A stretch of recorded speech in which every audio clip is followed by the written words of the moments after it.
नमस्कार, आपण पाहत आहोत पीबीएन महाराष्ट्र। मनमाड रेल्वे स्थानकात शुक्रवार रोजी दुपारी एक इसम रेल्वे ओव्हर हेड वायर पोलवर चढल्याने एकच खळबळ उडाली होती। त्याला खाली उतरवण्यासाठी रेल्वे पोलीस, आरपीएफ आणि सुरक्षा रक्षक यांनी खूप प्रयत्न केले। अखेर 1 तासाच्या प्रयत्नानंतर काही जण या तरुणापर्यंत पोहोचले आणि दोरखंडाने बांधून त्याला खाली आणण्यात आले। वीज पुरवठा खंडित करण्यात आल्यामुळे काही ट्रेनचा खोळंबा झाला।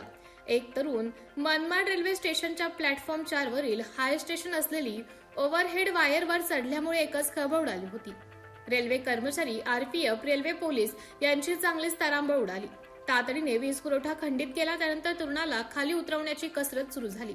2 कर्मचारी त्याला पकडण्यासाठी गेले असता खाली उडी मारण्याची धमकी तो तरुण देत होता।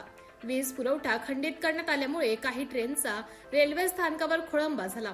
अखेर 1 तासाच्या प्रयत्नानंतर काही जण या तरुणापर्यंत पोहोचले आणि दोरखंडाने बांधून त्याला खाली आणण्यात आले। हा तरुण मनोरुग्ण असल्याचं सांगण्यात येत असून तो ओव्हरहेड वायरपर्यंत कसा गेला, तो कोण आहे, कुठला आहे याचा रेल्वे पोलीस आणि आरपीएफ तपास करीत आहेत।